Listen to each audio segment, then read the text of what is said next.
Estamos aqui com mais uma videoaula do VAE, Videoaulas para Engenharia, que é um projeto do PET Elétrica UFC, e hoje vamos começar uma nova série de aulas sobre o PIC 16F628A. Essa é a nossa primeira aula, nós vamos fazer a apresentação do PIC, vamos falar sobre as funcionalidades dele e algumas características técnicas. Inicialmente, vamos falar sobre o que é um microcontrolador. Simplificando bastante, o microcontrolador é um microcomputador dentro de um chip. Ele é uma unidade que ele possui tanto processador, quanto memória, quanto periféricos de entrada e de saída, tudo no mesmo encapsulamento. Devido ao tamanho dele, que é um CI pequenininho, ele se torna bem útil e bem prático de ser introduzido em aplicações usuais, diárias, digamos assim. Existem vários modelos de PIC. O nosso objeto de estudo vai ser o PIC 16F628A. Nós vamos começar falando sobre algumas funcionalidades particulares desse PIC. Como nós dissemos, o PIC ele é um microcontrolador que é um microcomputador. Então, ele tem alguns modos de funcionamento. Os primeiros modos que nós vamos apresentar aqui, posteriormente vão ser detalhados e vamos ver toda a programação para cada um deles, é o módulo Timer. O PIC 16F628A, ele tem 3 timers, Timer 0, Timer 1 e Timer 2. Eles vão atuar basicamente da mesma maneira, só que cada um com suas particularidades. A função timer é basicamente a seguinte: a gente vai ter uma contagem iniciando de 0 ou de um outro número que se escolha, que vai até um certo número, que é o máximo que o timer vai poder chegar. Por exemplo, o timer 0 vai até 256, já que ele é de 8 bits. Quando a contagem termina, chega ao número máximo, é dito que o timer estoura. No módulo timer, isso é visto como pode ser uma interrupção da execução do código, que nas próximas aulas nós vamos explicar direitinho para que serve a interrupção e como é e o que a gente vai fazer nessa interrupção. Mas é basicamente isso. Os timers eles servem como uma contagem para demarcar um certo tempo ou, no caso, uma certa frequência. As diferenças entre eles é o número de bits, no caso o timer 0 e o timer 2, que são de 8 bits, e o timer 1 é 16 bits, ou seja, o timer 1 é uma contagem maior. E a diferença entre o timer 0 e o timer 2 é a existência do pause-scale no timer 2. Tanto o timer 0, quanto o timer 1, quanto o timer 2 possuem pré-scale, mas apenas o timer 2 possui pause-scale. Nós não vamos entrar em detalhes de o que é o pré-scale, o que é o pause-scale e explicar como ele funciona nessa aula, porque quando formos especificar cada um dos timers em aulas mais à frente, vamos explicar direitinho como é que funciona essa questão. O nosso próximo periférico, que é uma outra forma de chamar esses módulos, é o módulo periférico CCP, que tem modos Capture, Compare e PWM. O modo Capture é quando nós temos a medição do tempo que um evento leva para acontecer. Durante a programação está acontecendo alguma parte da programação, algum evento, e eu quero saber o período que esse evento leva para ocorrer. Então eu vou utilizar o módulo Capture e esse módulo Capture atua em conjunto com o timer 1. Ele vai utilizar a contagem que ocorre no timer 1 para medir o tempo de um evento. O módulo Compare é quando nós temos um certo valor que vai ser guardado em um registrador, que é uma parte da memória do PIC, e esse valor vai ser comparado com o valor do timer 1. O timer 1 vai estar em contagem. Quando o valor do timer 1 coincidir com esse valor que está guardado, vai gerar uma interrupção na programação. Novamente, nas próximas aulas, quando a gente for especificar esse modo, esse periférico, nós vamos explicar direitinho como é que essa interrupção ocorre. E o modo PWM é que nós temos a geração num pino de saída do PIC de um sinal PWM. Só uma observação rápida é que um sinal de PWM é uma onda quadrada na qual nós podemos regular a largura do pulso. Novamente, tudo isso vai ser explicado mais detalhadamente quando nós formos falar do modo em particular. Nosso próximo periférico é o módulo de referência de tensão. Esse módulo consiste basicamente em fazer o PIC gerar como saída uma tensão de referência, claro que limitada pela tensão de alimentação dele.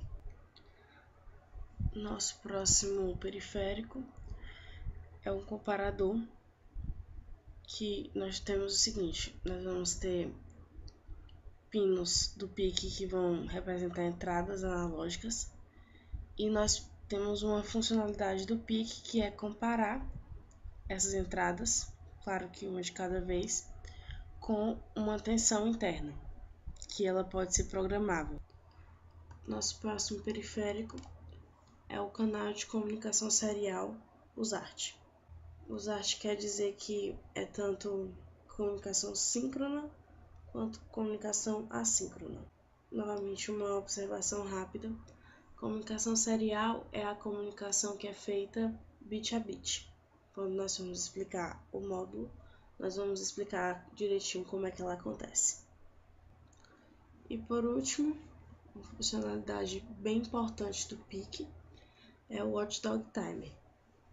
Ele é um timer, então representa uma contagem de tempo, e a atuação dele é: enquanto o dispositivo está no modo normal, ele vai resetar o dispositivo, e se o dispositivo estiver no modo sleep, que representa uma dormência, ou seja, parada das atividades, o Watchdog ele vai acordar o dispositivo. Esses são os periféricos do PIC 16F628A. Em aulas futuras nós vamos especificar tanto a funcionalidade passo a passo dele e a programação dos mesmos. Vamos agora falar um pouco sobre o pinout, ou seja, a pinagem do PIC 16F628A. A estrutura do nosso PIC é formada por 18 pinos, onde dois deles, o 5 e o 14, são pinos de alimentação, onde no caso o VDD é a nossa referência terra. E para falar dos outros pinos, nós vamos ter que dar um pequeno spoiler da próxima aula. Nós falamos que o PIC ele é um microcomputador, lógico, logo ele tem processador, memória e pinos. A memória dele, um dos tipos de memória que ele possui é a memória RAM. E essa memória ela é dividida em registradores, cada um deles com 8 bits. Dois desses registradores estão diretamente ligados aos pinos do PIC 16F628A, que são os registradores chamados porte A e porte B. Nós podemos ver que a nomenclatura dos pinos vai de RA0 a RA7 e de RB0 a RB7. Nós vemos também que existem outras particularidades para cada pino. Cada um deles, além de seu nome, tem outras particularidades que são diferentes entre si. Isso acontece porque cada pino, além de ter a conexão direta com o registrador respectivo, ele também vai ter outras funcionalidades que vão estar associadas aos periféricos, como por exemplo, no periférico CCP no módulo PWM. O sinal de PWM gerado pelo PIC vai sempre sair pelo pino RB3. Outro exemplo, no módulo de comunicação serial, os ART, os pinos que estão relacionados a esse módulo são os pinos RB1 e RB2, que são exatamente RX, que é a recepção da serial, e TX, que é a transmissão da serial. Então, à medida que nós formos detalhando cada módulo nas próximas aulas, nós vamos falando da relação deles com o pinout. Vamos falar agora de algumas características técnicas do PIC 16F628A. A primeira delas é quanto à programação. Nós temos alguns PICs que podem ser programados em linguagem C, que são chamados DCPICs, mas nós não vamos tratar desses aqui nessas aulas. Vamos tratar da programação em Assembly. No caso do Assembly para o PIC, nós vamos ter cerca de 35 instruções. Como esse conjunto de instruções é bem limitado, algumas ações, como por exemplo uma divisão, vão requerer várias linhas de código, que é uma complicação na hora de fazer programa para o PIC. Outra informação é que ele possui um oscilador interno de 4 MHz. E aqui eu abro um parênteses para a explicação. Cada instrução do código ela é executada em 4 ciclos desse oscilador interno, ou seja, a frequência de execução de instruções, a frequência de funcionamento realmente do PIC é 1/4 dessa frequência de oscilação, ou seja, o ciclo de instrução, a frequência de instrução do PIC é 1 MHz. O PIC ele vai operar entre uma tensão entre 3 e 5 volts, que vai ser o VSS dele no pinout lá. E ele possui uma capacidade de corrente de 25 mA por pino de I/O. Cada pino dele aguenta, digamos assim, uma corrente de até 25 mA.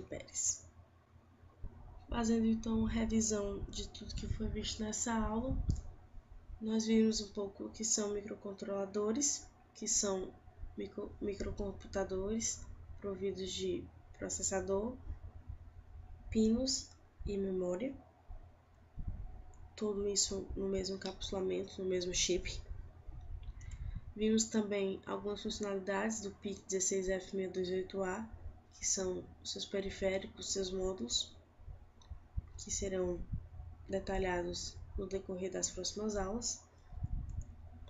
Vimos o pinout e a ligação destes com 2 registradores específicos, porte A e porte B, da memória RAM, que também será explicado na próxima aula. E por fim vimos algumas informações técnicas sobre a alimentação, sobre a corrente dos pinos e sobre a frequência de oscilação. Finalizamos aqui a nossa aula. Espero que tenha ficado tudo bem claro e continue acessando o canal para mais aulas sobre esse assunto.